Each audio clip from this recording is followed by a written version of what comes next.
people will be accessing these at a time where they're not so busy. So it's actually kind of nice to have a small group, and we will hear from our presenters and then have space for a discussion, and know that this discussion and conversation, which is part of a series that we've been running over November, will be useful and accessed by people, even those who haven't been able to join today.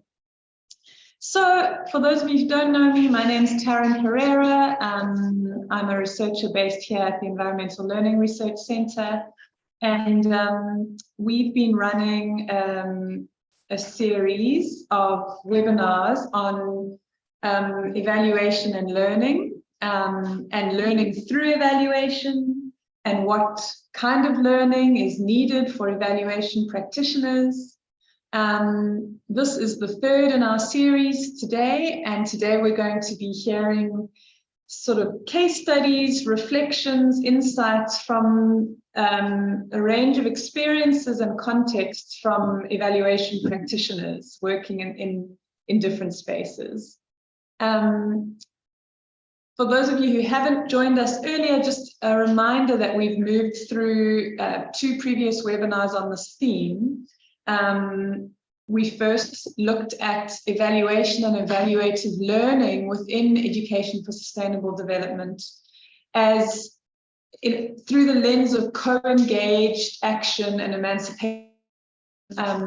Rob O'Donoghue was sort of leading us through that discussion, and that was really about a sort of expanded understanding of what evaluation and evaluative learning enables, and the possibilities for it as a sort of a whole and encompassing approach to our work, that doesn't just happen at the end of a process and isn't just something that's coming from the outside in, but really an expanded understanding of the possibilities for emancipatory evaluation.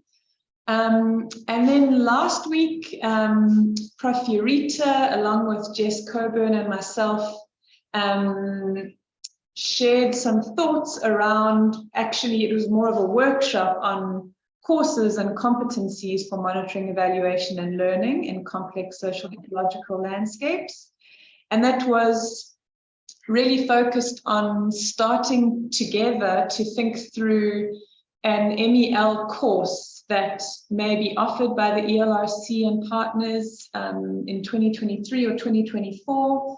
Through the course of that discussion with Lizanne and Jess's contributions around their postgrad diploma in sustainability, which is going to be kicking off next year, thoughts it developed around a way of taking the discussions that have been emerging from this group into a sort of an offering in the postgrad diploma around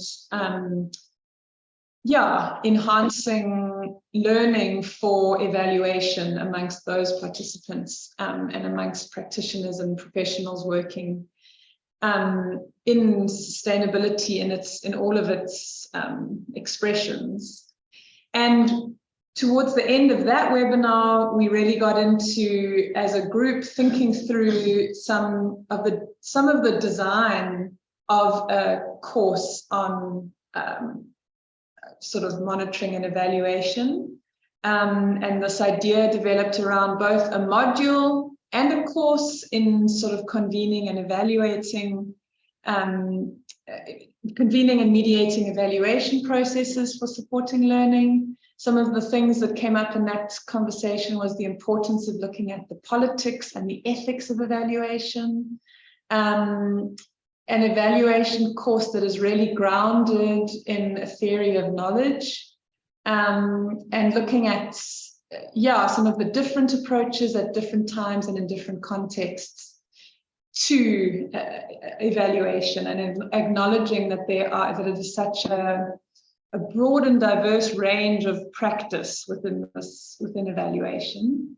And when we thought about what is needed for learning evaluation, what is needed to learn the practice, we thought that what's really needed is actually the opportunity to practice as an evaluator, that it's not just something that can be learnt through theory or through lectures, that it's something, because it is about learning sort of facilitation competencies along with everything else, that it is something that really needs to be learned through practice, as well as having a community of practice to be reflecting with and refining one's practice with. So part of this webinar series is also about building that community of practice. And then we said that something that enables people to learn evaluation are really strong case studies of practice from the field, case studies that are very honest about the constraints and the possibilities and the considerations and the ethics and all of these things of evaluation and learning for evaluation in practice. And that really is where we are today, is in a webinar where we're going to be hearing some case studies of practice and listening to these case studies, thinking together about what and how these case studies may be shared with others in our field to enhance learning for evaluation. So we're going to hear from these practitioners, and then we're going to have a discussion afterwards where we're going to be reflecting back. There will be space to share, because many of you who've joined also have experience in either facilitating evaluation processes or otherwise being part of organizations or projects that have been evaluated. So listen with your own experiences in conversation with the case study we're going to be sharing. And we will have a discussion for the final hour of the webinar around what threads we can sort of weave between these case studies and our own experiences, and how those might be shared with others, with students or professionals who are looking to learn about evaluation. So with that, I'm going to stop sharing my screen, and I'm going to say a very, very warm welcome and thank you to our presenters, who are Hanli, Ludwig, Chanyau, and Martin Mickelsson.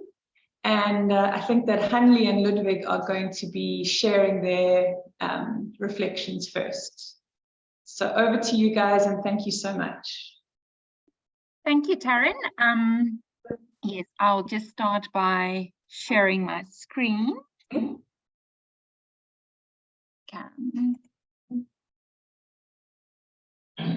Good. You have the right screen there. Yes, it looks fantastic. Great. So what we are presenting is not just a case study, it's more like key insights from facilitating learning, specifically working from empathy as an approach to facilitate learning in evaluation. So there are many different theories that we draw from when we do evaluations, and these also differ from evaluation to evaluation, depending on specific evaluation needs.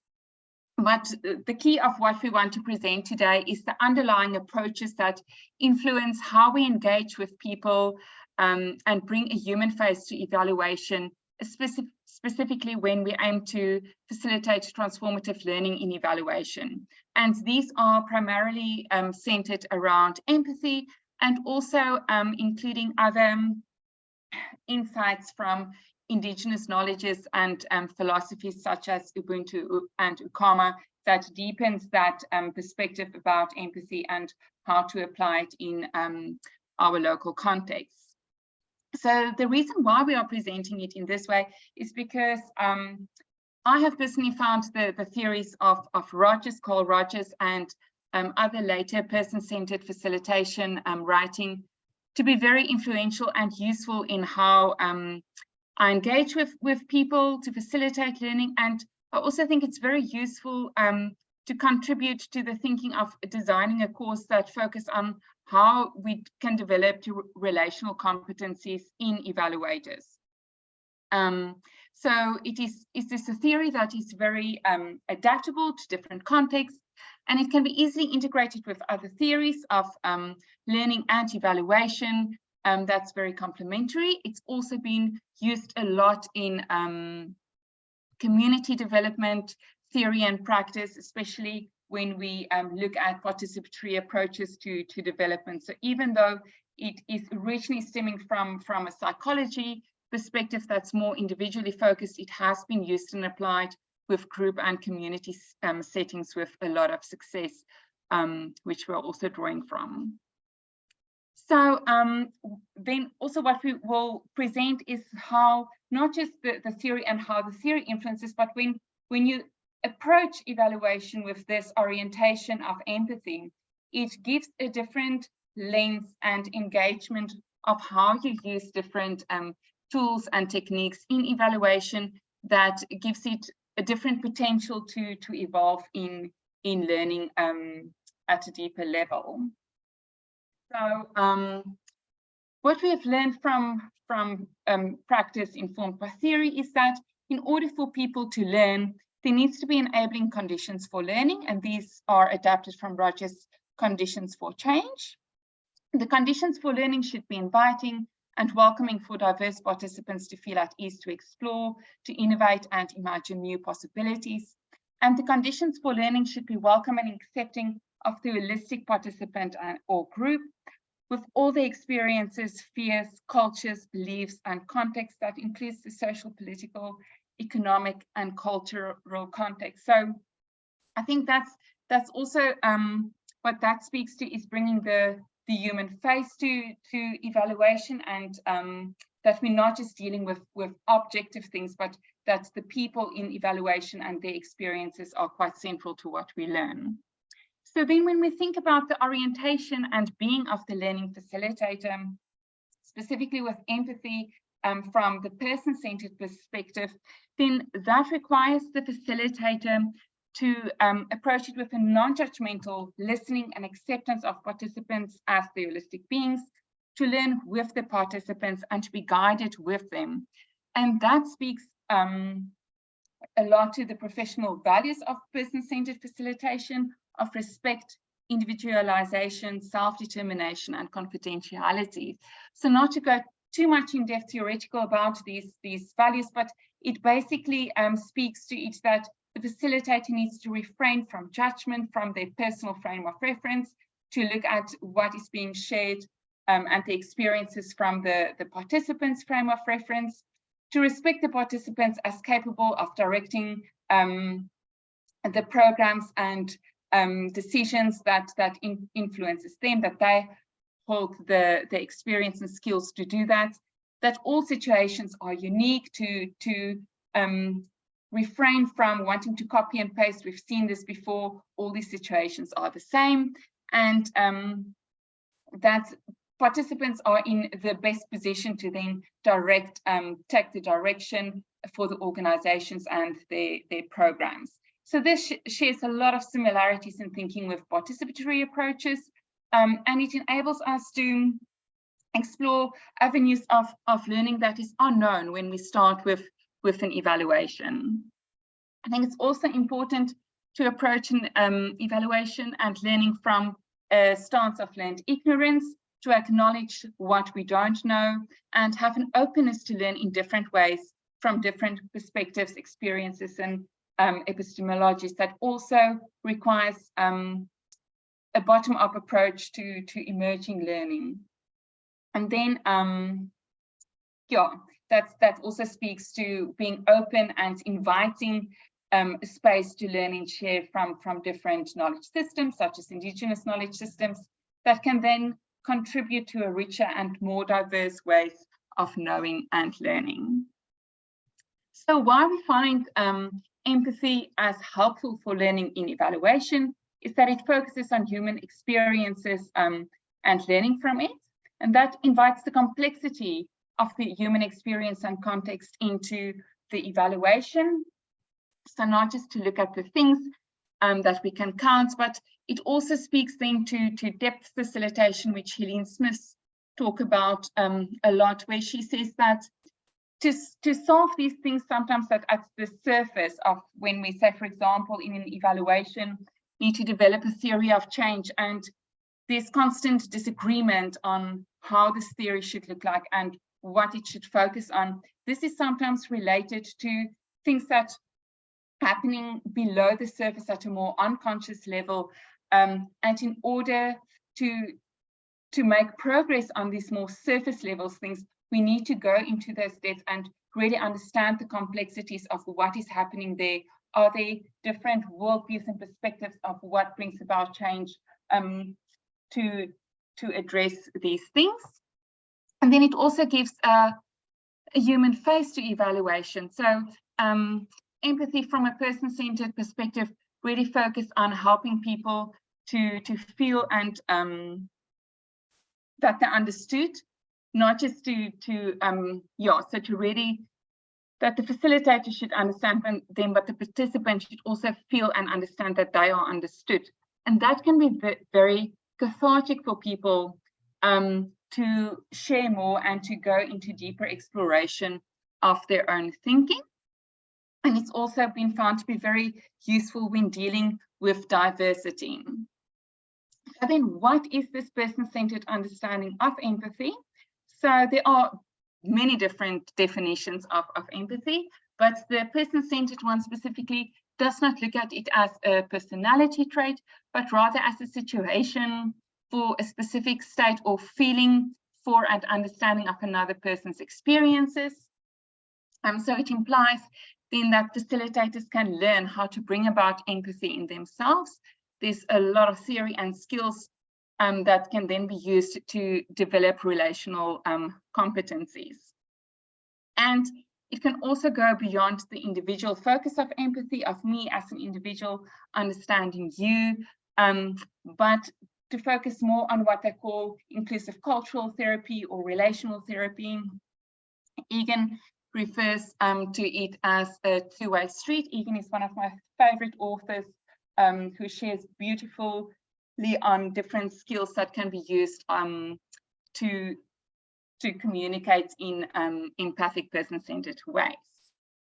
So when we look at empathy as a two-way street, it speaks to things such as that facilitators need to be attuned to the underlying mental states and feelings, as well as the cultural meanings of the participants' words, which is very important in multilingual settings like South and Southern Africa and other global South, where even when we communicate all in English, that there can be different meanings attached to those words based on where we come from.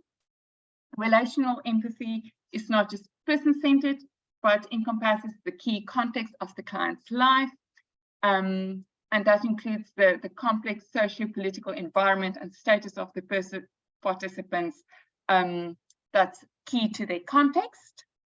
And also, when it comes to the participants' cultural uniqueness, the facilitators are not experts, but learners.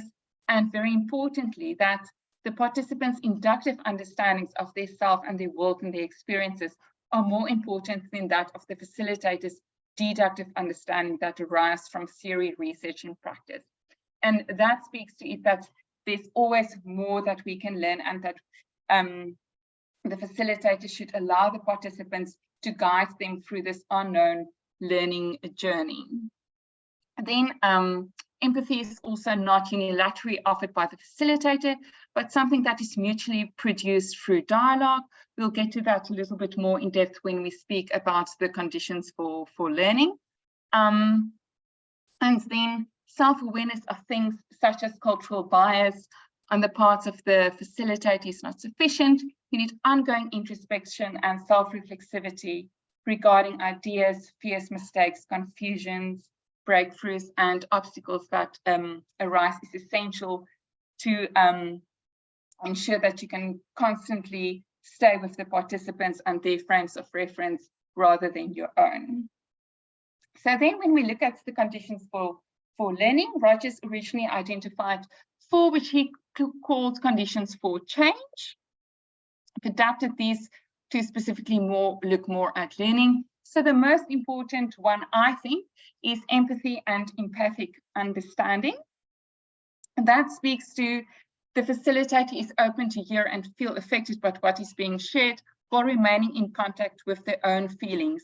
So, and that's also where the reflective competencies become very important, to be able to always distinguish, are these things that are shared and feelings that arise from what the participants are sharing, or things that comes from my own experiences and that I'm judging from my own experiences.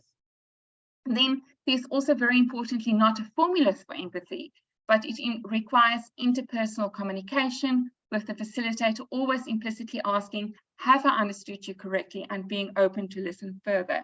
And this is also where the relational dialogue comes in. When you use the person-centered communication skills to share what they call tentative empathy, that allows people to share whether it was accurate or incorrect. If it is accurate empathy, and then you seldomly get an answer of yes and no. Usually you get an exploration of going in further depth about what is being shared. That also helps you to not having to make assumptions, but to really understand the uniqueness and complexity of the issues that you are dealing with in that situation. And then, as I've shared before, is that it's very important that participants feel and understand that what they share is being understood by the facilitator.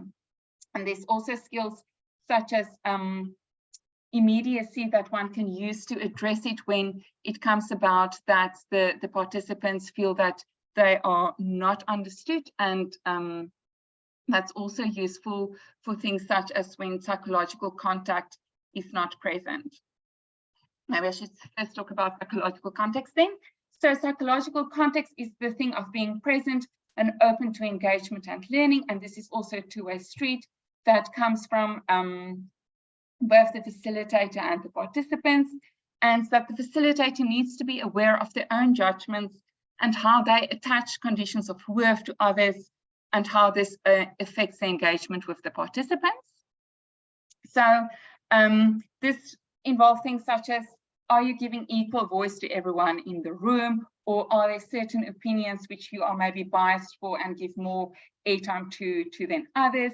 And also, are you aware of it, whether there's some participants who's actively resisting participating because there's something which they strongly disagree with, or think that is not being heard and understood by the facilitator and or the rest of the group.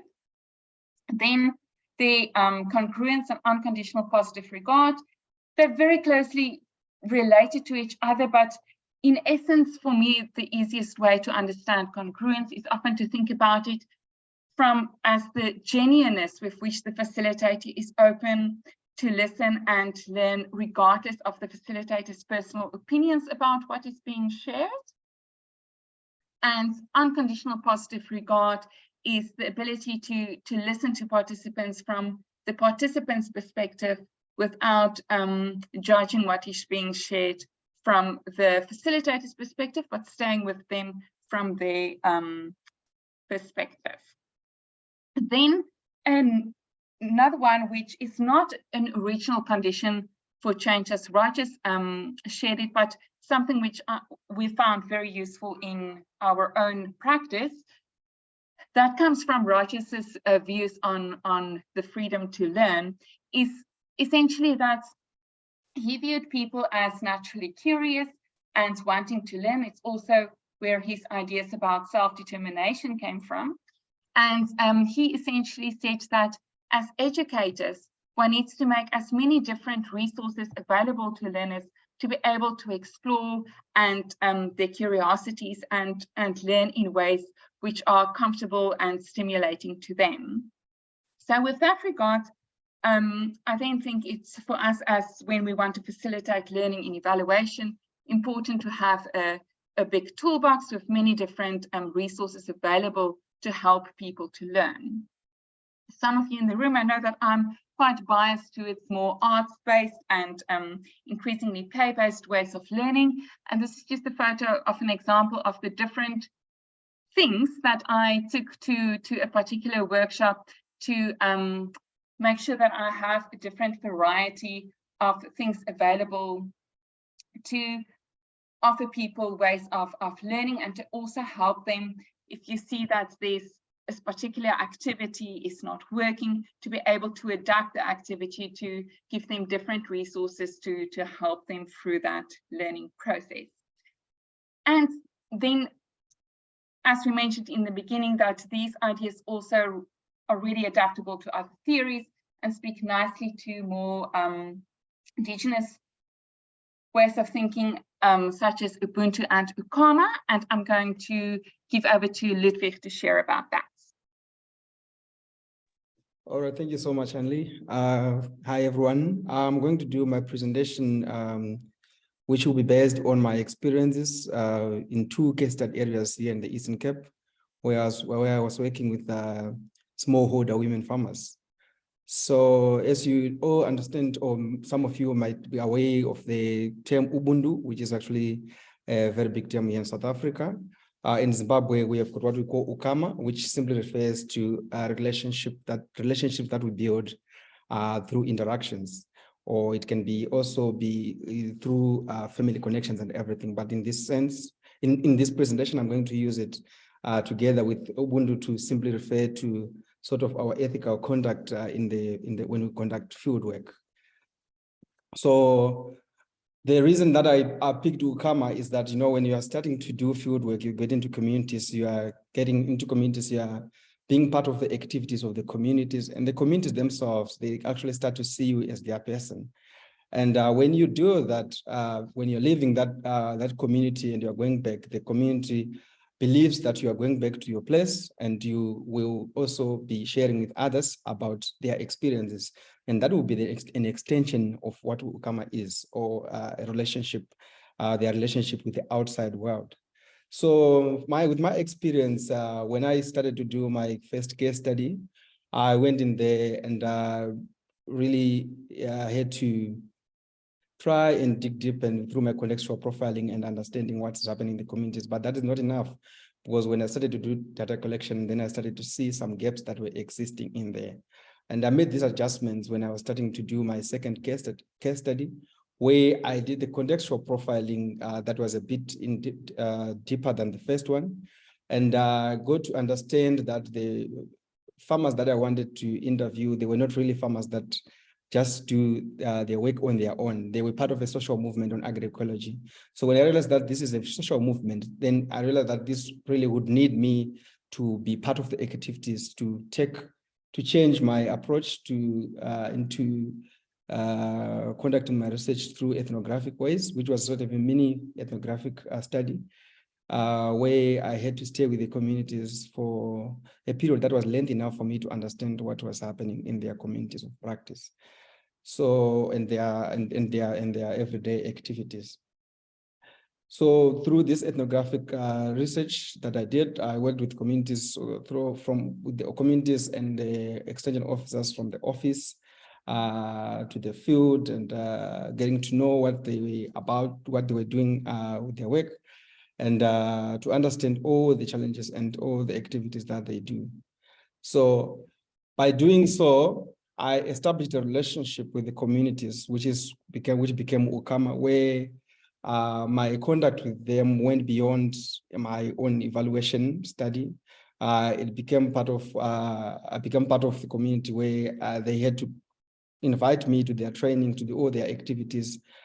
Some of them that were not really very much closely related to my study or to my evaluation, but because I needed to get a deeper, a broader understanding of the community, the context that I was working in, because it was a case study where context really very much matters to try and understand and get all the nuances that are important for me to understand the community. But then the Ukama, it stretches further beyond human-to-human relationships. It also connects with the natural resources that are existing in the communities. So I had to really learn more about how they view some of the resources that in my own context, they might not mean anything, but in their context, they might go beyond how we see them. So I had to really get a bit of an understanding of how these resources were very much connected to their activities beyond just being able to produce food for themselves and for the market. So, but within this exercise where you become part of the community and the landscape that you're working with became a bit sort of flat and you're part of the communities, the boundaries have been broken down or they've been lowered. I remained cognizant of the fact that there are hierarchies that are still remaining in the community. You still have to learn from them, and they are also learning from you. So this Ukama actually made this kind of relationship gave me access to more information that was really very much relevant to my study and my conduct with the other case studies that came afterwards. Can go to the next slide. So through this process, as I said, that the boundaries had been broken down and everyone became equal, it was very important for me to understand that all the members that were part of the community, whether they were farmers or they were not farmers, they were really bringing value to my learning and to the whole community of practice. So their contributions and their interest in my study was really quite valuable, because I had to interview some people that were even not part of my the sampling criteria that I had used, but because they requested to talk to me, so it became more or less like an informal interview, just them wanting to know what I'm doing and me also wanting to know what would be their position and their contributions to what was happening. So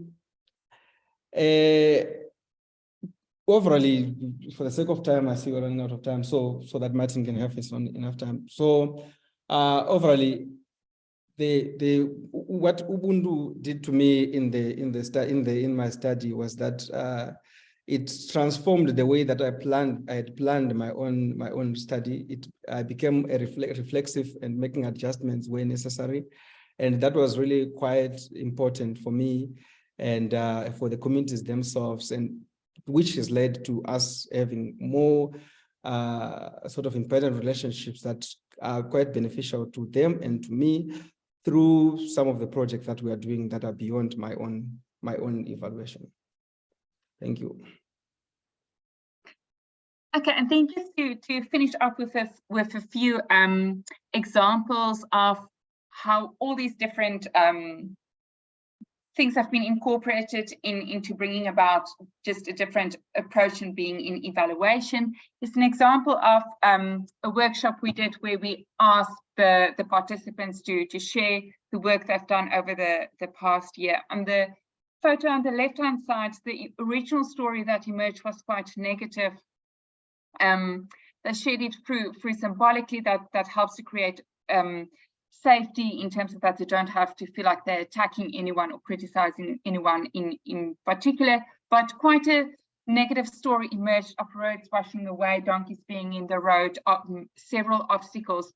But by following the different stories that emerged, also it enabled us to pick up on a very subtle but more positive message, and then highlighting that then help to also highlight or give the participants the opportunity to specifically focus in on their more positive experiences that came out on the right-hand side, that also then help them to be more cognizant of the strengths that they had and the positive things that they can take forward in the next year.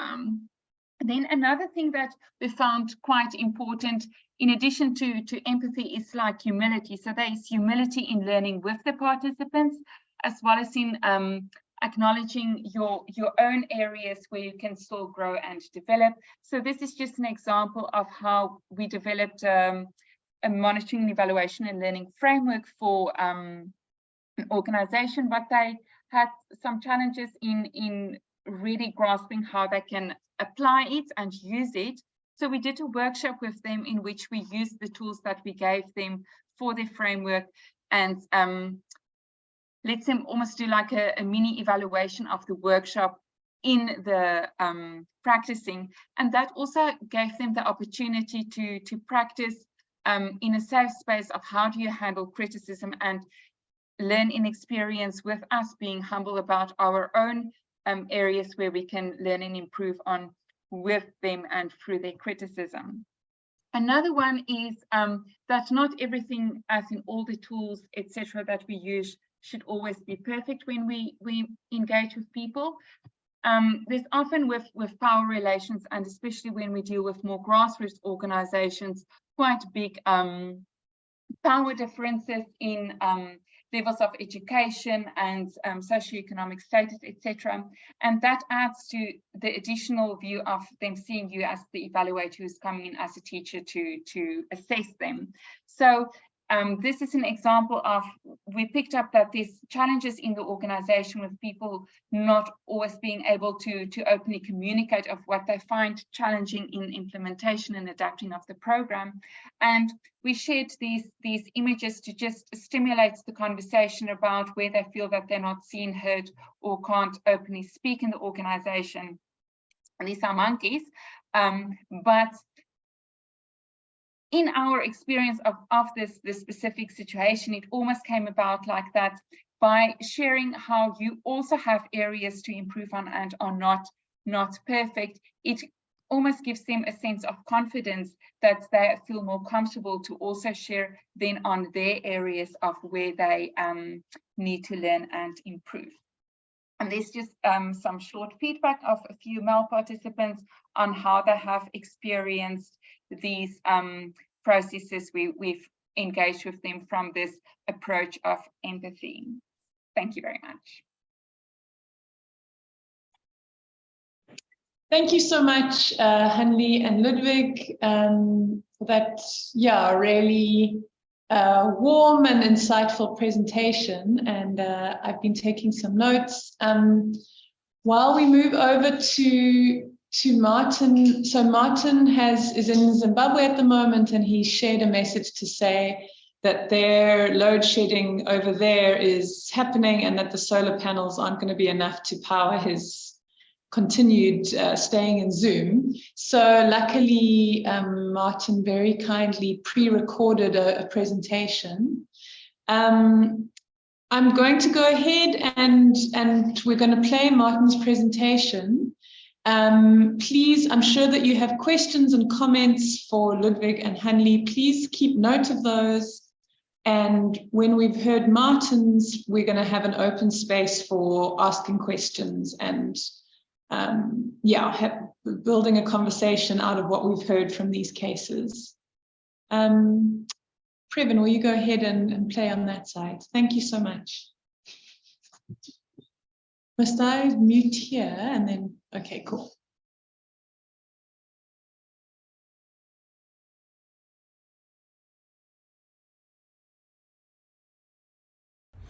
Good morning, everyone.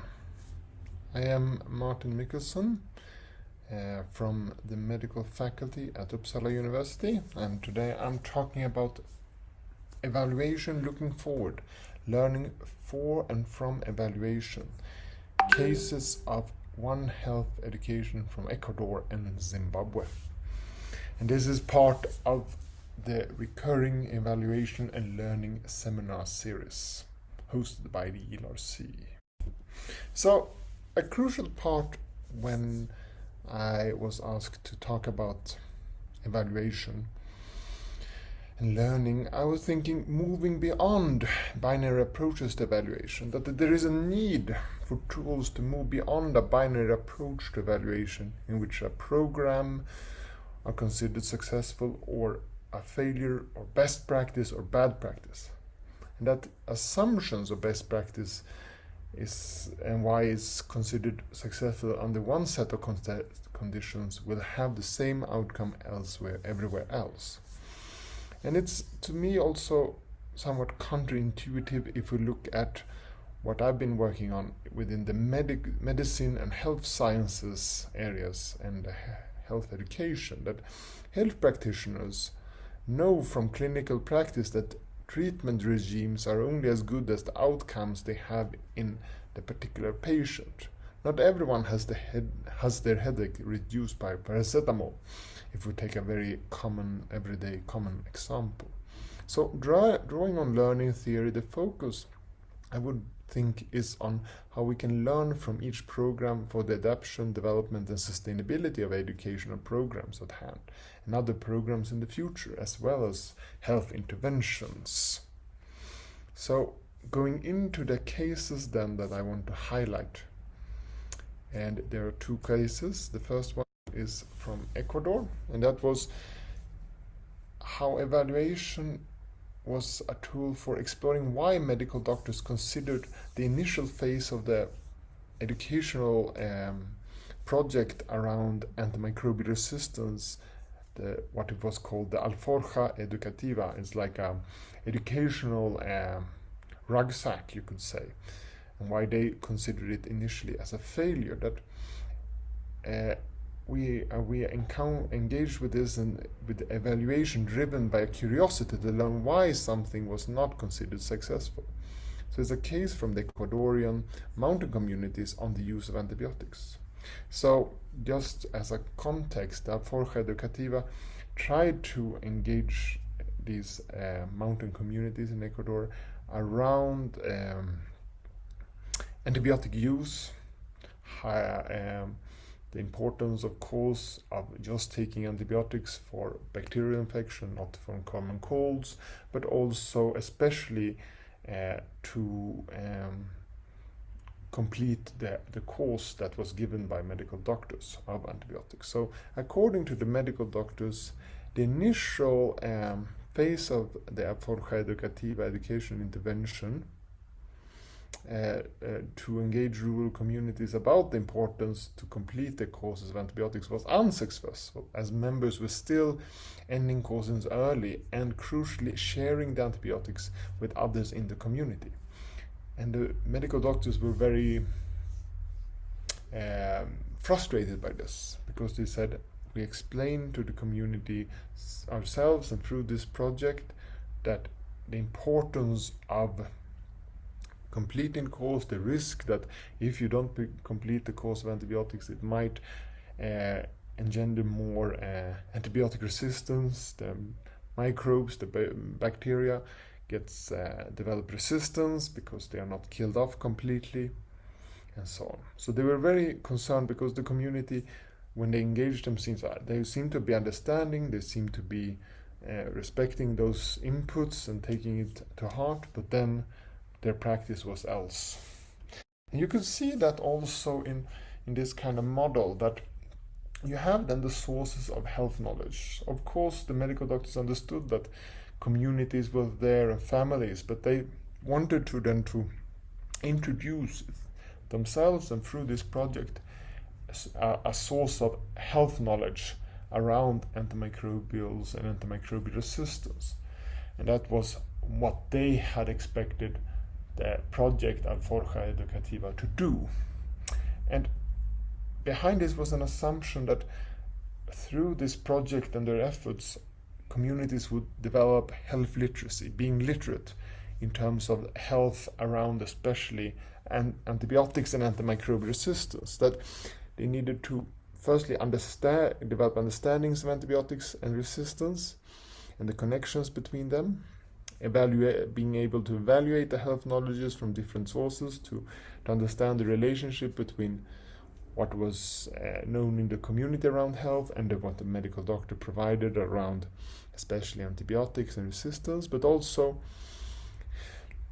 to have have communities be able to make decisions to complete antibiotic courses. That was the goal, that they wanted to get that literacy, but it's a literacy towards a specific predetermined goal, and that is to make this communities to make those decisions to complete the antibiotics courses that were given. So what happened then that frustrated the medical doctors a lot was that still, even though they thought they had developed this health literacy, they were still sharing about antibiotic courses. And it was seen as irrational behavior. It didn't make sense. So where evaluation came in really is to really go back then and evaluate how does the educational practice look like, understanding that, how the engagement looked like, but especially also evaluate what happens with these practices, where do they end up, what kind of outcomes do they have, especially around the linkage of those kind of interventions, education interventions with the practices, and thinking about evaluation, not just of the input to the community, but also the output in community practices, and I try to explore and trace through the evaluation where did this kind of knowledge inputs and health literacy developments end up. So what we found was that there was much more determinants of health than what the medical doctors really seem to appreciate. That there was especially, of course, political accessibility to antibiotics, that communities needed to travel quite far to get hold of them. The medical doctors were not in the communities necessarily, they were in the little bit bigger towns, so the community members who was seeking antibiotics might need to travel for an hour single way to get there. Secondly, it was commercial affordability, not just for the antibiotics themselves, but also for the travel to actually go to the doctor. And then the assumption that if you pool the money to get there, and often it was supported also that other parts of the community shipped in for a community member to go, then also there was expected to come back with something. This kind of commercial affordability, and that you needed to get something out of that trip. And antibiotics was one of those. And finally, what came out was that we were seeing in the practices of antibiotic use was the social values, that yes, the communities appreciated the doctor's input, but what happens is that the social values of solidarity in the community often also override the medical doctor's input and the values of avoiding resistance, because it was often seen as a shared resource in the community rather than an individual medicine for just yourself, especially since if you felt much better and your neighbor or friend or family member was not feeling well and was sick, you were inclined to share it with you. And the important part here, to my mind, is, if we talk about evaluation, is that through actually drawing on a curiosity-driven evaluation of these practices and looking at them, we were also able to learn much more about what didn't make sense initially. This kind of irrational behavior, the gap, what I would call the rationality gap between the observed practices of sharing antibiotic courses and the health literacy capabilities of actually communities' antibiotic use. And by considering these determinants of health that emerged through as part of the evaluation, we could also learn a lot about how this project needed to actually develop and engage the community's social values, the political accessibility and commercial affordability, and not leave those unaddressed within the Alforja Educativa. So that's the first case I just wanted to highlight. The second case is really coming out of a curiosity-driven evaluation of health practices as an avenue for transdisciplinary collaborations, and a case from Zimbabwe. So while the Alforja Educativa is in the past, it's something I did a few years ago, this current case in Zimbabwe is ongoing or emerging. So in my emerging work in Zimbabwe regarding antimicrobial resistance, or AMR, education, with medical doctors and nurses, what has been a challenge is to how to engage transdisciplinary. I come myself from environmental education, social science, and coming into the medical field is very exciting, but sometimes a challenge. So this kind of to do these kind of transdisciplinary collaborations have been we've been engaging them through a joint curiosity-driven evaluation of ongoing health practices. So the focus in the engagements that I've had is we've shifted from what is true, trying to assert truth about health, education, AMR, to rather engage in what to do, the actual practices, what is going on, what people do, especially medical doctors. So me coming from another field, I engage and try to understand the practical challenges and the work they have been doing. So even when research can show statistical effect, the treatment has the desired outcome most of the time, clinicians also, when you engage them in their practices, want to know why and how a treatment works, if they're going to use it with their future patients. So clinicians want to assess or evaluate if the treatment is likely to work for this particular patient. So by going back then and looking at different practices and the concrete practices of actually engaging specific communities and specific patients and how these medical doctors and nurses actually worked, we were able to find kind of an avenue for engaging with each other and discussing these questions about antimicrobial resistance, education, and health. And to that end, we were exploring then and engaging in evaluation of health practices using this One Health framework as a space for transdisciplinary encounters. So here we have One Health, as some of you have probably encountered before, is a central concept that links human healthy bodies with animal healthy bodies with environmentally healthy ecosystems or bodies of water and soil, for example. So it's healthy and resilient and adaptable individual and community well-being, healthy and safe air, water and land, and food safety and sustainability, as well as healthy wildlife populations. So by engaging in evaluation of health practices using and supported by this One Health framework, which is well known by the medical professionals I was engaging with and working with, One Health highlights, firstly, new opportunities to monitoring or evaluate health practices, look at them, learn from these ongoing practices.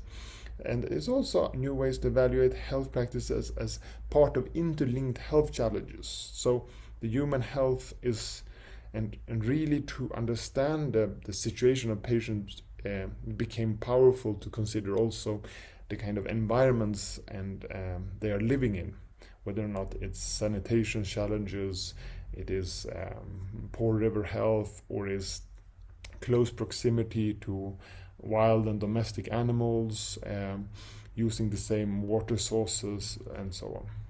So the scaling of efforts to address health challenges as AMR can be enabled as we link the challenges of AMR, that AMR poses to human health, to the overall health challenge of the planet. So that was an opportunity to really go further into this kind of engage with this kind of One Health model, not just on a abstract or principle level with these health practitioners, but through the concrete happenings and encounters in their practices, which became much more concrete and tangible, where we could also develop our kind of notions and collaborations. That was also reflected in what we could see here, that those kind of evaluations created a space of integration through our One Health based evaluation, that we may manage to engage between the external research evidence from randomized trials with the health practitioner's experience and expertise, as well as with community values, experiences, and embodied knowledges. And we were able to discuss this, not on a principle abstract level, but in concrete experience of the health practitioners. So again, evaluation of the practices were crucial in engaging them. And I think through this curiosity-driven evaluation, we were able to explore the values created in health practices and how scalable values resulted from these practices, both from the direct engagement with patients, but also from understanding linkages of the human health to the animal and environmental health, and then the value developing as health methods, as new approaches, and beginning to consider the environmental health conditions and how that affected how health practitioners went about their practices with particular patients. And I think ultimately what became crucial was that we were able to show the value of exploring health practices together, emerging from for the health practitioners. So ultimately, this kind of evaluation enables us to actually engage with the health practitioners in a way that also turned out meaningful for them, and especially in a country, in a health system under so much pressure as the one of Zimbabwe. It's crucial that also health practitioners see the value of actually exploring and evaluating their own practices, and that was, I think, crucial in our work there, and how we learned from evaluation. It became not just a controlling mechanism, but a mechanism for knowledge development around how to actually engage and understand the needs and the conditions of the patient and the community. So to conclude, I think challenges of integrating scientific institution and embodied knowledge as part of ongoing health practices regarding AMR is an empirical question, but not to be empirically solved on a generalized level. Meanwhile, I think evaluation has the potential to create that space of exploring and have curiosity-driven investigations to resolve these kind of challenges in relation to situated health practices as part of an One Health landscape and contextual conditions through open-ended processes of co-creation of knowledge and practice together between institutional health practitioners and communities. Thank you.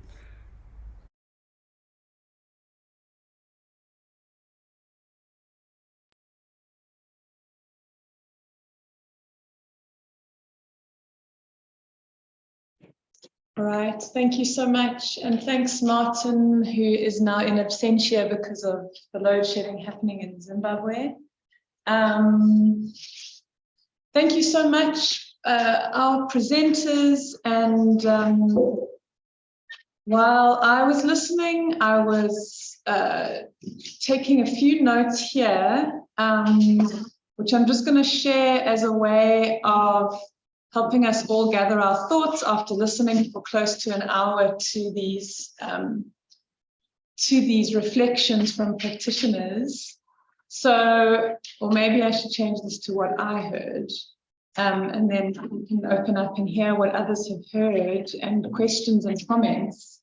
So some of the highlights of what I heard from these presentations were around the enabling conditions for learning, the qualities of inviting, welcoming, and being accepting of diversity as being central enabling conditions for learning. We heard about sort of qualities and values of facilitators, and that being empathetic and understanding that as facilitators we are learning along with participants, and really embodying that the sort of that we are not this sort of binary dynamic of teachers and learners, but that in a situation of evaluative learning we are all teachers and we are all learners. And 2 weeks ago, Robin gave us the lovely phrase, instead of teachers and learners, that we are all turners, blending those ideas. And also it has the added beautiful meaning of turners, in other words, being able to transform situations through being both teachers and learners. We heard from Hanli and Ludwig a bit about depth facilitation and deep listening, and qualities of humility and empathy as being things to cultivate as evaluation facilitators. We heard about these fascinating ideas that Ludwig is really working with around how to embody Ukama and Ubuntu, and the tension of trying to do that when the reality is one is a temporary visitor into a community or an organization or a project. So acknowledging that that's the reality, but also finding ways of practicing or cultivating Ukama and Ubuntu through resisting being an expert, and also through letting go of the strict boundaries of what is part of the evaluation and what is not. So that's what I really heard you saying, Ludwig, about one of the ways that you have tried to embody Ukama is through not holding a very strict line about what it is you are there in the community or in the project to facilitate or to learn about or to research, but to rather be open to more human, organic, emergent relationships, and seeing that as being very much part of your practice as an evaluator. Then hearing from Martin's fascinating case studies of health evaluation. What I heard was the ways in which evaluators' assumptions about what is rational behavior, and therefore what pathway to learning is needed for people to take up a new health practice, that those assumptions can really get in the way of understanding, which links back to this need for, letting go of one's identity as an expert outsider. And then, how this idea of a curiosity-driven evaluation allows us to explore values from multi-directional, holistic perspectives, and also shifts our focus from being there to solve something, but rather on an open-ended, curious exploration of how we might resolve or even just understand more broadly what is happening and what are the interconnections, and seeing that as an evaluation, a learning evaluation practice. So thank you so much, presenters. I learned a lot, and it sparked a lot for me, and I'm sure for everyone else. And so I'm now going to open up to all of our participants in this call. Please raise your hand or say in the chat if you would like to ask a question or make a comment. And let's build and weave a conversation out of what we've heard. Sure. Stop share.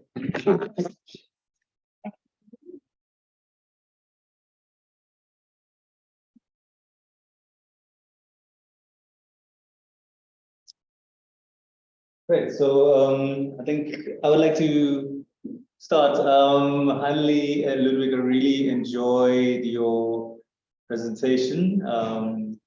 I find the concept of empathy in evaluation to be absolutely crucial and fascinating. I was just wondering, it's a lot of presence that is required from the facilitator. And I was wondering, how do you prepare yourself before going into an evaluation session to have that presence? Because, I mean, sometimes we can have a bad day and things cannot go right. And then, how does one cultivate that sense and to give one's full attention to our participants? Any thoughts? I think it's definitely as you ask a question, I'm like, yes, exhaustion is often a thing. It's very tiring to be that present and to do that kind of work. But it's definitely, I think, something that one almost like gets used to and develop through experience. And definitely like your own reflexive practice to kind of make sure that you are taken care of before you have to go into the evaluation space.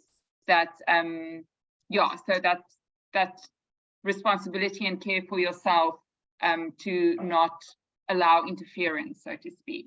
And then also things like I guess it's almost like a supervision kind of thing of why I like working with people, so that there's that reflective space with a colleague to check in and help you stay connected and present to reflect with. Go on, Michael. I think thanks, Hanli. I think it's very difficult as well to leave one's conditioning, one's assumption. I like what you're saying about how certain biases leads to more airtime to certain questions. And as an evaluator, you're obviously going in there with an agenda. So I'm just wondering, it is nice in theory to have that unconditioned, unbiased approach, but how do you balance that with what you want to gain from the evaluation itself?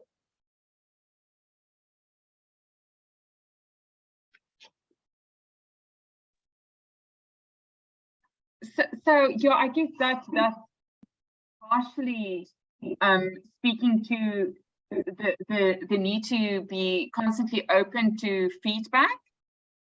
And those are also things that if you develop relationships and trust through the evaluation process, if you have the opportunity to do more long-term internal work, people will sometimes also just directly tell you eventually that they think that you are giving more voice to a certain viewpoint, and that there's other aspects that they think is important. So I think that also develops of where you are in your relationship and trust building with the participants. But I think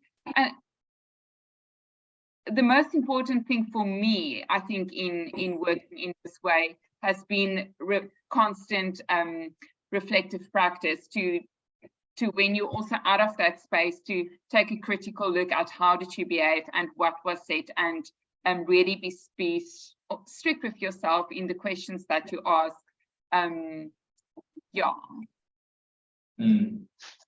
Thank you. Ludwig, would you like to say anything in response? Yeah, I think it goes back to what I was referring to as being with the community length enough for them to be open to suggesting ways of conduct or conducting your work. That actually was one of the things that emerged from my own experience, where the communities themselves, they would say to you that, you know what, I'm not the best person to speak to, but there's someone that is close by. Do you want me to introduce you to that person? So it goes back to the kind of where those boundaries are broken, where the communities are now seeing you as part of them, you are at the same level, and they are open to make suggestions, which also came about when I had to move my study from just being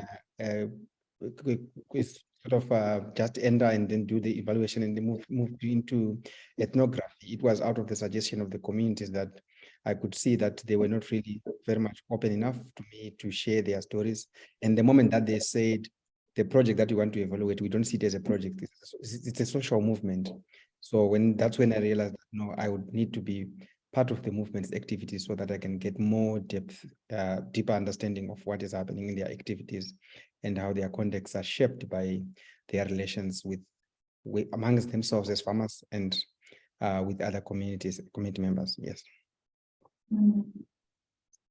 Thanks so much, Ludwig. And yeah, I don't see a hand, so I'm gonna just ask a question or a comment, and it links to what Previn was saying about. So on the one hand, one has to be aware that one's own biases can cloud your understanding and also can lead to giving more airtime to some voices over others.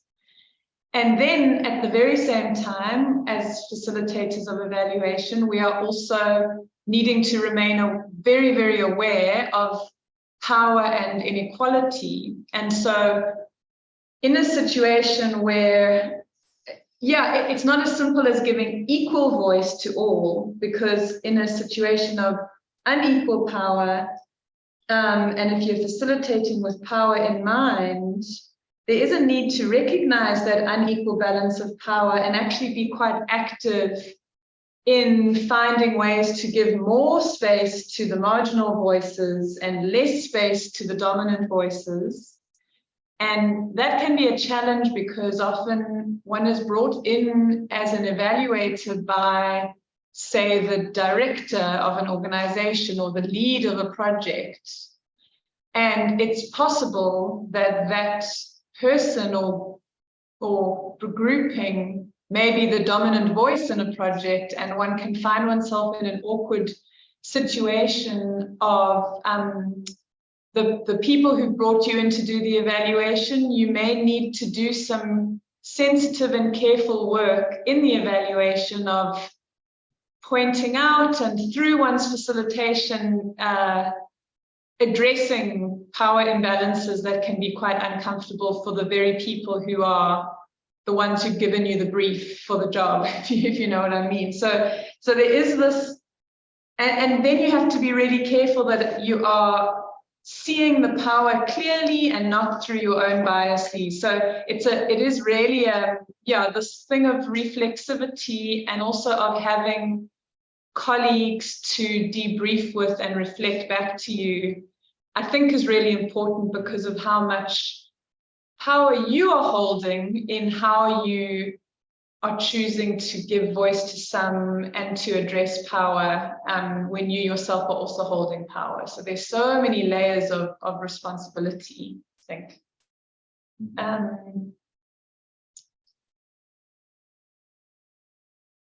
Anyone else out there on the Zoom or here in room 10 who wants to say anything?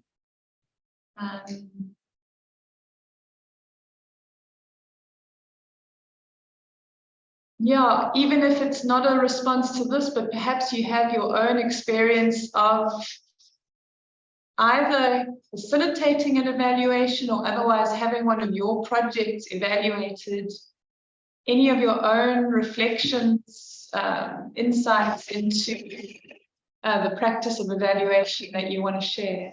Ludwig, I see you unmuted. Do you want to say something? No, it's not Ludwig. It's Wandile. I'm sitting here with Ludwig. Oh, cool. Hi, Wandile. Go ahead. I'm interested more in the learning aspect of evaluation, and my question is just more of a basic question. When you're going out to evaluate a project or whatever in the field, who determines who's the learner and the facilitator, and what are the conditions one can identify that now the evaluator needs to learn and the facilitator sort of takes the role? I mean, the evaluator now becomes a learner, and then the participant sort of takes the role of being a facilitator, and then vice versa. It's like, what conditions one should look out for to know now that I need to be learning and the other one is to facilitate? Thanks, Wandile. Does anyone want to weigh in on that question? How do you navigate and have a sense of when is the moment maybe to take the lead to put your own experience and knowledge into the center, and when is the moment to be more receptive and make space and make sure that other people can be given a chance to be the teacher? Feels like actually a dance that's maybe happening all the time and maybe even at the very same time, but that sounds a bit abstract. Does anyone have a response to Wandile's question? Yeah, I think I guess my response is more of a question of whether we are looking at it at the not maybe too much of a binary role of teacher and learner, that there should always be a teacher and always be a learner, and can't there be a different type of situation where it's more just focused on co-learning and co-creation rather than there having to be an active teacher where others are learning. That we can't all be learning at the same time. Thanks, Hanli. I also think the role of a facilitator is quite important.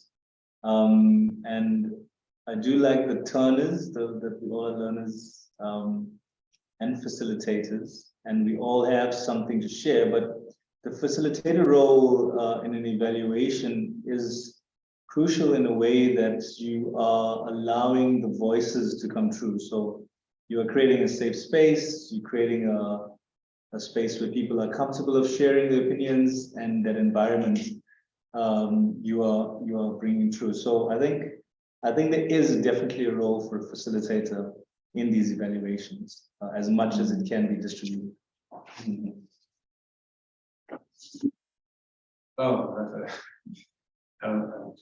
You're fine. Okay, just one of the things for me about this notion about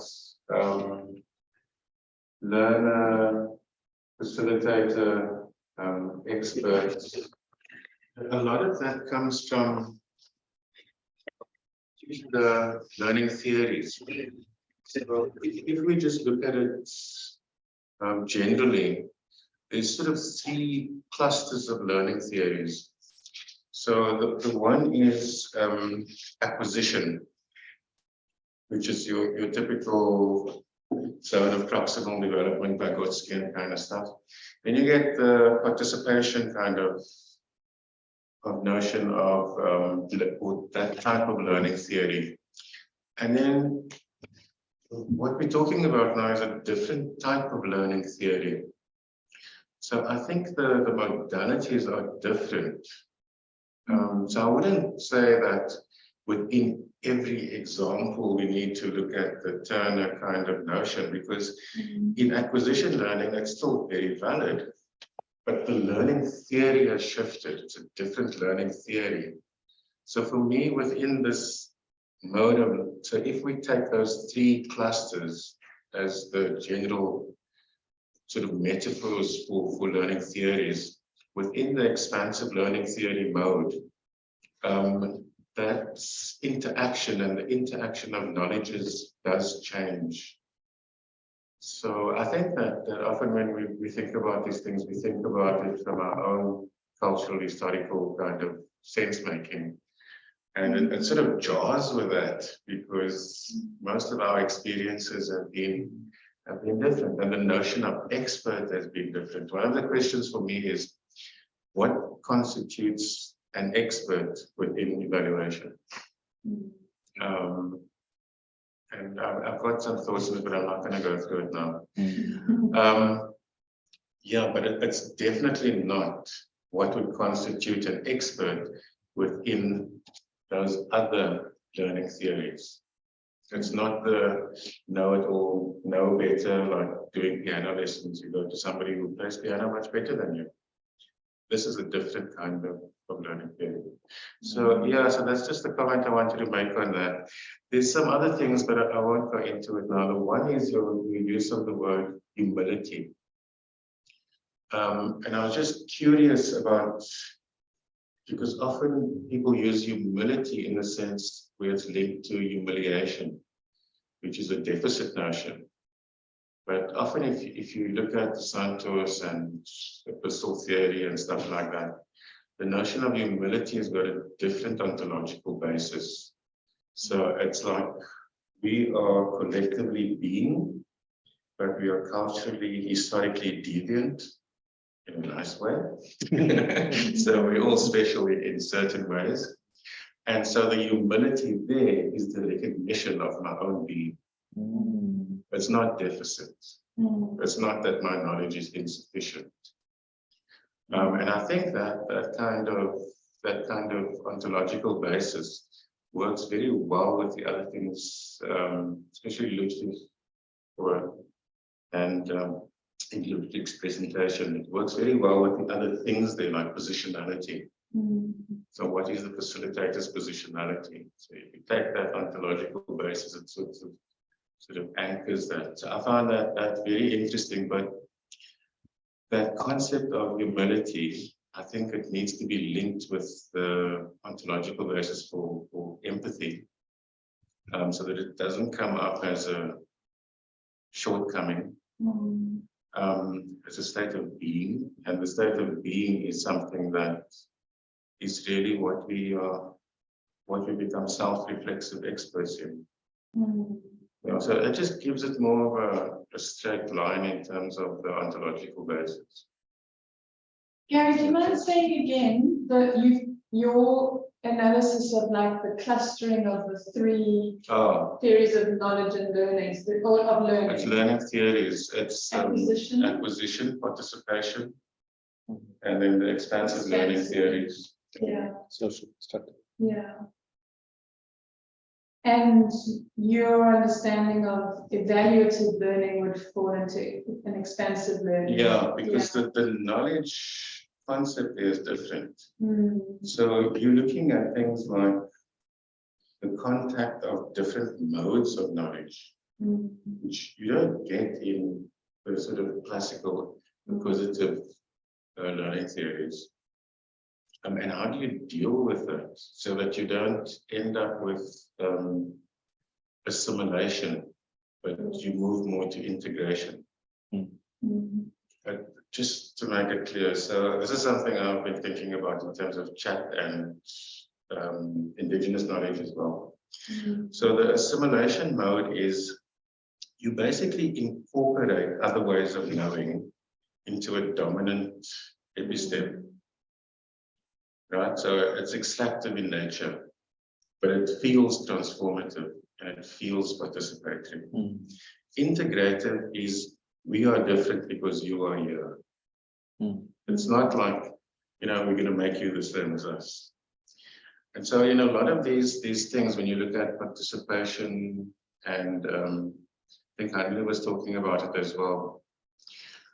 When you do that kind of work with people, it's very easy to fall into the I must listen to them, appreciate them, and incorporate their knowledge. So you're not seeing your own knowledge and the episteme that you positioned in as provisional as well. Yeah, so you end up with an assimilation mode as opposed to an integrated mode. You know, like if we're in a room and somebody very different comes in, it could be okay, now you must behave like us so you fit in. Or actually we as a collective are now different because you're part of us. And that's the two differences. And I think how we facilitate it really, it gives meaning to that difference in terms of assimilation and integration of knowledge. So it could just be another act of perpetuating epistemological injustice. And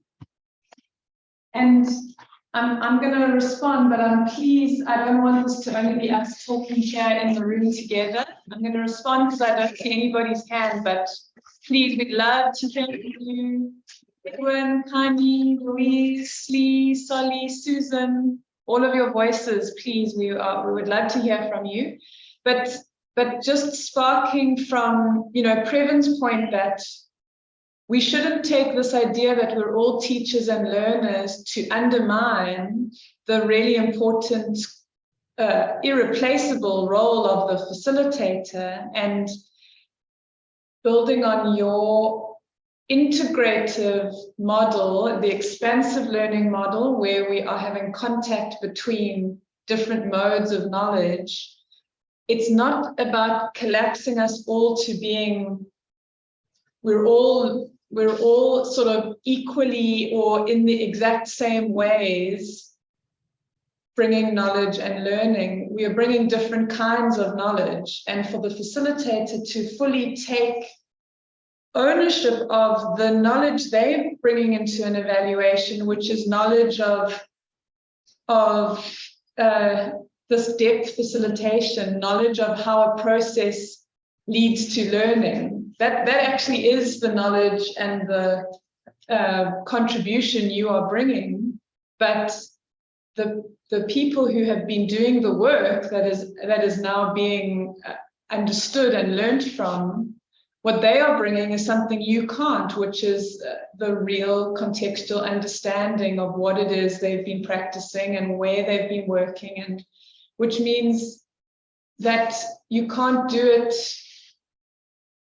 You can only do it through an integration of both of those things. So the facilitator can't be an expert on what's right and wrong about how you've been doing your project, but similarly, you can't let go of your responsibility and just completely say, okay, we're all together, you guys drive the process, what should we do next? You know, that you are holding responsibility and also a knowledge around how learning from evaluation and through evaluation is best facilitated. Oh, can I just add one thing? Yes. A practical thing. With depth facilitation, one of the things that I know is very good at, Delana Smith, who's worked there, project, she used to always say, read the group, and if there is a distinct power imbalance, you meet prior to the group, like outside with that person. She used to use the explanation of, when you say something in this group, it's like pointing a gun at people because of the positional power you have. So she'd go to like because a lot of that work was done in organizations, like companies. She'd go to like the manager or the CEO and make them aware of their own positionality within the group. In privacy and yeah. So we used to, and I worked with the learner for a while. So I studied this for a while. I didn't really work with it. But so I'm using some of that in change lab work, for example. That's nice, yeah. You know, so but that's the classic depth facilitation thing. Look at the positional power of the group you're working with. And when you do your prior workshopping or facilitation work, you try to mitigate that power. Yes, but not doing it in a way that humiliates or it's explaining how like if we in a meeting and we're discussing something like the future of the ERC and Hanli's here, if she says something that's very different and see very differently to us to what it would be if Kevin said it, the same words we receive differently. And that's the kind of stuff that you make people aware of in prior to the actual social engagement. I just wanted to add that because somebody asked about it, and I mean that was Elena's sort of a suggestion and how she works with it. Thank you so much, Gary. And yeah, anyone out there wanting to speak? Louise is clear she is listening for now. That's okay, Louise. Thank you. Thank you for saying that. At least we know you're hearing us.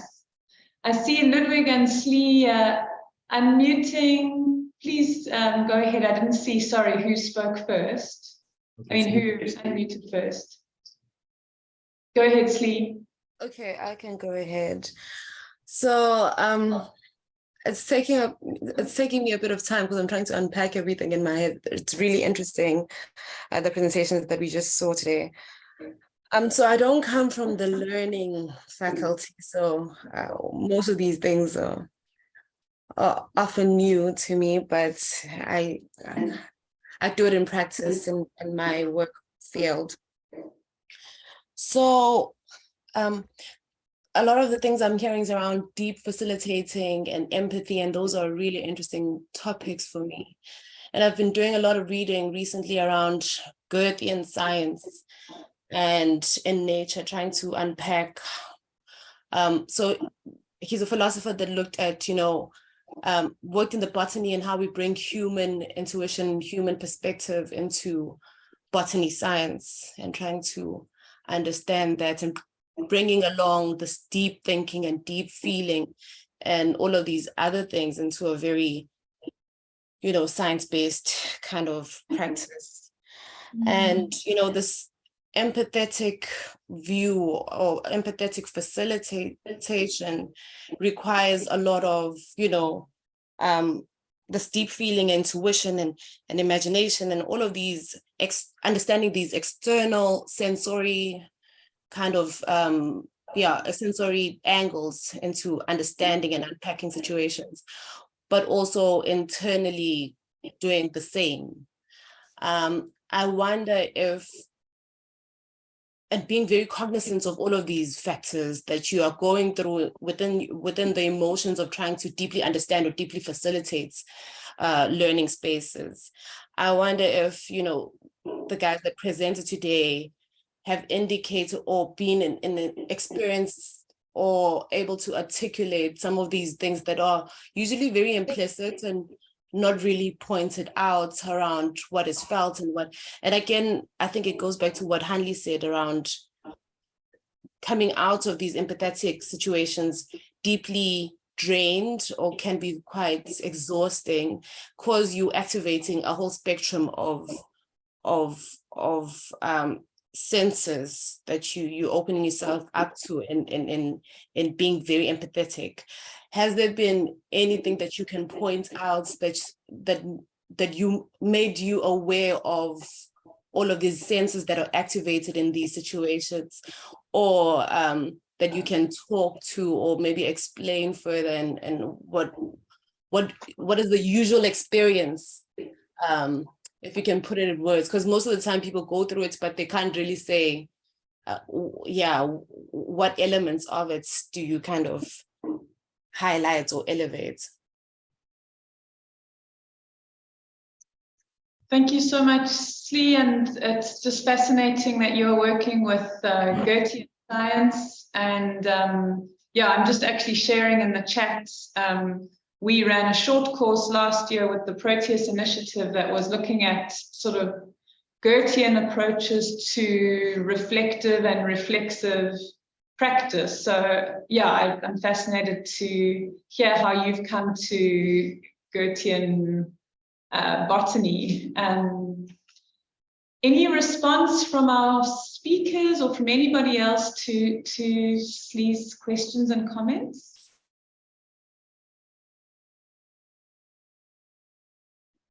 If Ludwig doesn't want to comment, I will try to comment on it. I mean, that is quite the difficult question, Lee.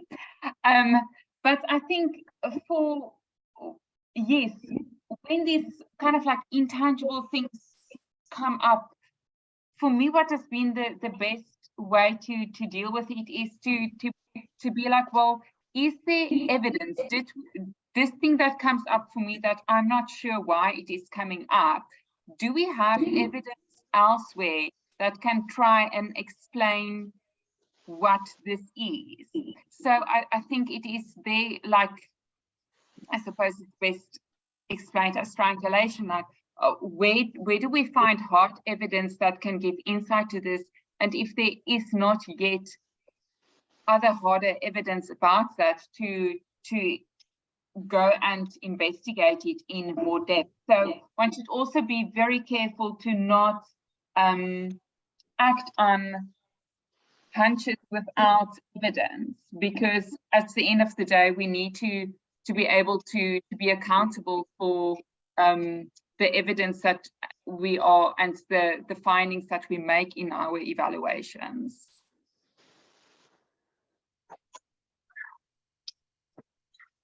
Thanks, Hanli. Solly, I see you unmuted. Please go ahead.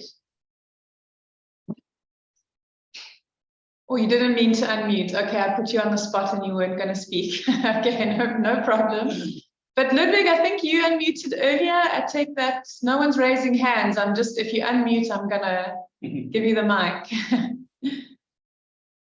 No, Wandile who unmuted. Ludwig has just. Oh, hi, Wandile. Cool. Yes, I wanted to ask a question on empathy, because it's quite a new, sort of like a new concept to me, like empathy in evaluation.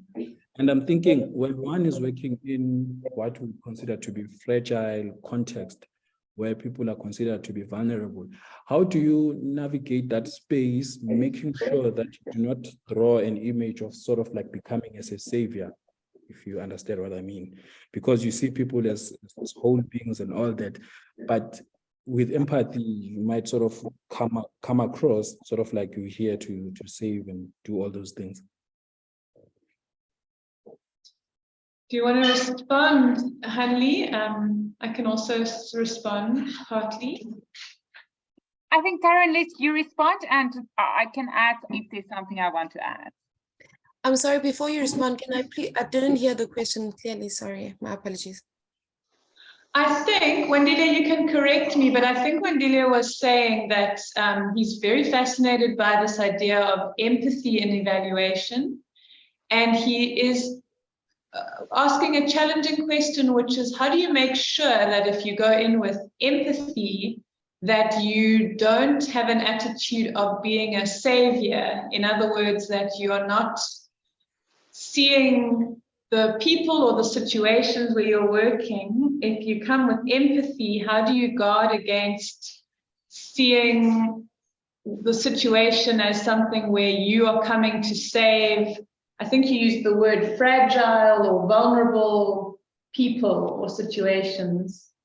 I think my response would be, yeah, I mean, I think that is a very important thing for any of us entering in, whether it's into a research relationship or an evaluation relationship.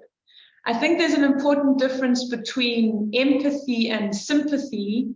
Sympathy is kind of like feeling sorry for, and empathy is about feeling with. In other words, and I think that empathy can carry more of a possibility for you to see perhaps the vulnerability of others as also being your own vulnerability, or the situation of suffering as being something that you are both part of and also suffering inside of. So it's a bigger understanding of connection between people and connection of one's own position with others' positions. So it I think can be a way of feeling into another person's reality without reducing them to being a victim of that. I don't know.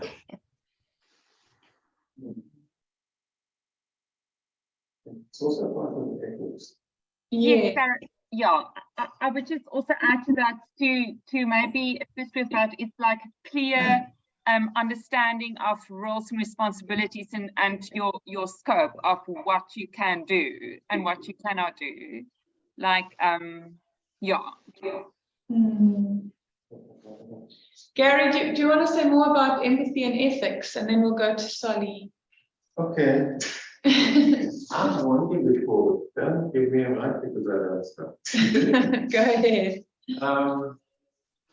Within interventionist work, so when you're working with people in dialogical processes, there's this component of ethics that we're working up, which I'm referring to as the economy of virtue. And essentially what it means is that, and it's come out of 14 projects that we're working on, is that in some instances, you find the tendency of very well-intentioned interventionist researchers to go in with a sort of, I had an epiphany and I came to save you kind of mentality. But what happens there is that it's often a case of, it's like transactional ethics. So I'm sort of displaying my virtue as being savior kind of thing. As opposed to recognizing you as, the type of thing I mentioned earlier, a sort of a co-being. So if you look at the structure, so we take content and structure. If you look at the structure of things like, I am better than you because I have, and you just put in X and Y, more material things, more degrees, more whatever, more virtue. So it just becomes another piece of content that can take the place in that same economy in terms of my value as a human being in relation to your value as a human being. And so that's the basis for economy of virtue. So it's transactional, it's not relational.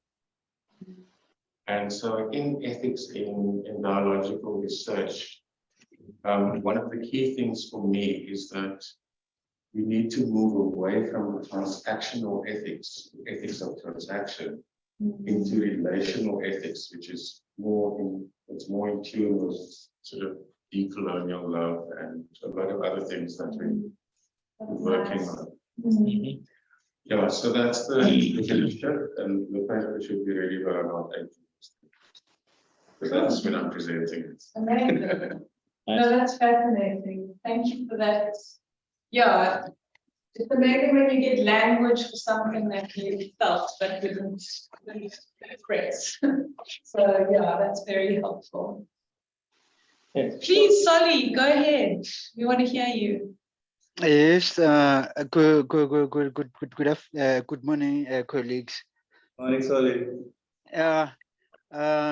I am working for the Department of Environmental Affairs and Tourism in Free State, where I'm working with communities. I use environmental education to make people to be aware about the environmental challenges that we have. Now coming to the topic of today, evaluation as a learning activity. I think and I understand that it is true that evaluation is a process between a facilitator and the learner. Now, my contribution to this topic is that from the beginning of the learning process, as a facilitator, you allow your learners to be part of the learning process, because ultimately at the end of the learning process, that is the people who are going to be assessed or evaluated about the learning process. Now, as a facilitator, you are only allowed to facilitate that process. And at the end of the day, you are actually freeing yourself from a sense of failure, because you have actually allowed your learners to be part of the process. Thank you very much. Thanks, Solly. Thanks, Solly. So you're speaking from your experience in evaluating learning processes with learners, and are the learners, in your case, often children, or is it a I'm working with mixed people, because it's learners from the schools, from grade 6 and communities. Okay. Yes. Okay.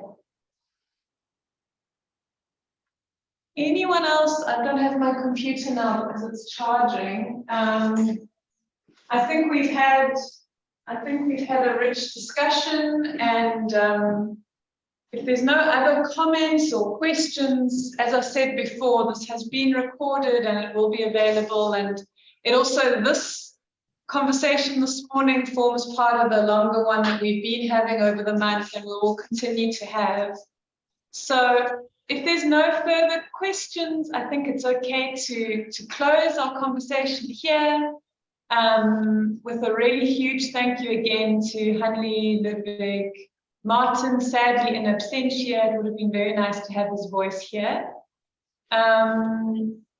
Thank you so much for joining us. And yeah, you will hear more from this group in the new year as we think about developing a course for evaluators, and also possibly continue this webinar series with more speakers and more sort of themes to get deeper into this. So thank you so much. Have a beautiful Friday and a great weekend. And yeah. Bye. Bye, everyone. Cheers. Bye. Nice to Bye, meet everyone. Thanks. Thanks, Solly. Thanks, Susan. Cheers. you.